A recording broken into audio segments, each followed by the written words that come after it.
Hello everyone, welcome to management guide. हमने first unit में क्या क्या करना है वो चीज़ें हमने देख ली हैं। अब आएंगे हम यूनिट नंबर सेकंड पे। ये आपका मैनेजमेंट का अगेन एक बहुत ही मार्क्स गेनिंग पॉइंट आप बोल लीजिए है। यूनिट नंबर 2 में आपको जैसे मैंने पहले यूनिट में आपको बताया था कि आपको यूनिट को 3 पार्ट्स में डिवाइड करना है। Part 1, part 2, part 3। पहले में था आपका मैनेजमेंट, दूसरे में था आपका इकोनॉमिक्स, तीसरे में आपका एथिक्स या वैल्यूज़ थी। ठीक है, बट मैन यूनिट नंबर 2 में आप इसको 2 पार्ट में डिवाइड करेंगे अपने चैप्टर्स को। Organisational behaviour, individual behaviour, group behaviour, interpersonal behaviour, organisational culture, workforce diversity, emotion and stress, organisational justice and whistle blowing. ये सारे आपके आ जाएंगे ओबी में, ऑर्गेनाइजेशनल बिहेवियर में। आप चाहें तो आपको मैं एक बुक भी मेंशन कर दूंगी, आप सारे टॉपिक्स उस बुक से कर सकते हैं, या फिर आप मेरे चैनल के थ्रू या मेरे वीडियोस के थ्रू भी पढ़ सकते हैं कि ये सारे टॉपिक्स मैं आपको उसी बुक से जो भी मैं शॉर्ट में करके बताऊंगी मैं वहाँ पे दिखा दूंगी, पर मैं आपको बुक भी मेंशन कर दूंगी ताकि आप डायरेक्टली बुक से भी पढ़ सकें। उसके बाद आता है आपका HRM। पार्ट 1 हो गया आपका OB के रिलेटेड, सेकेंड पार्ट 1 हो गया आपका OB के रिलेटेड, पार्ट 2 हो गया आपका HRM के रिलेटेड। एक छोटी सी बात और है कि पार्ट 3 के एंड में भी आपको HRM के 2 टॉपिक्स दिखेंगे। आप चाहें तो उसको पार्ट 2 के टाइम भी कवर कर सकते हैं, अगर आप चाहें तो उसको पार्ट 3 में भी, मतलब 3rd यूनिट में भी कवर कर सकते हैं। आई वुड रिकमेंड कि जब आप HRM पढ़ रहे हैं तो उस टाइम ही आप इन 2 टॉपिक्स यूनिट 3 में से भी इनको कवर कर लें। तो अब इसको थोड़ा डेप्थ में देखते हैं कि बेसिकली है क्या। ऑर्गेनाइजेशनल बिहेवियर के बारे में हम पढ़ेंगे। ठीक है, ऑर्गेनाइजेशन में कौन कौन काम करता है। ऑर्गेनाइजेशन में एक इंडिविजुअल काम करता है, वो इंडिविजुअल बेसिस पे भी काम करता है, वो ग्रुप के बेसिस पे भी काम करता है, और वो ऑर्गेनाइजेशनल लेवल पे भी काम करता है। वो हर एक तरीके से काम करता है।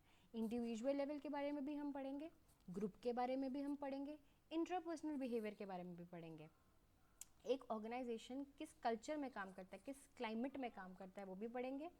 वर्कफोर्स डाइवर्सिटी के बारे में पढ़ेंगे और क्रॉस कल्चर ऑर्गेनाइजेशनल बिहेवियर के बारे में पढ़ेंगे। एक इंसान नहीं काम करता, बहुत सारे लोग काम करते हैं, बहुत सारे कल्चर्स मीटअप होते हैं, ये सब कुछ हम पढ़ेंगे। एक ऑर्गेनाइजेशन के अंदर अगर मैं बोल रही हूँ इंडिविजुअल काम कर रहा है, obviously they might be facing many of the stresses and many of the emotions up and downs. हम सारी चीज़ें देखेंगे कि इमोशन कैसे हम इमोशन कंट्रोल करते हैं एक ऑर्गेनाइजेशन में, या फिर कैसे हमें अपने एम्प्लॉय के इमोशंस को कैटेगराइज करना है। हमें ये नहीं करना है कि अब हमारा एम्प्लॉय स्ट्रेस आउट हो रहा है तो हमें इसको नहीं देखना है, नहीं। ये सब चीज़ें भी हम कैसे करेंगे, इसको भी हम पढ़ेंगे आगे। Organizational justice and whistleblowing. Whistleblowing is a very simple concept, a very easy concept. You should always know that if you are a management student. It doesn't need any kind of definition for you guys. Okay. Then is your HRM. Very simple, very direct topics given है, concept है, perspectives हैं, HRM के influences हैं। आपको आप इन 2 topics को तो भाई आप करंट को देख के ही चलो, क्योंकि करंट के क्वेश्चंस आते हैं कि बेस्ट आपके HRM कहाँ पे चल रही है इस टाइम पे, या फिर आपके एंटरप्रेन्योर्स कौन है। ये चीज़ें आपको डायरेक्ट क्वेश्चंस होती हैं, तो आपको करंट में जब भी आप न्यूज़पेपर वगैरह पढ़ते हैं आप इनको ध्यान से देखें, क्योंकि क्वेश्चंस आपको डायरेक्ट पूछे जा सकते हैं।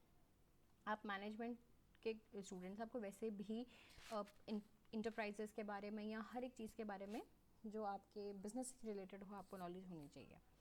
उसके बाद है आपका ह्यूमन रिसोर्स प्लानिंग।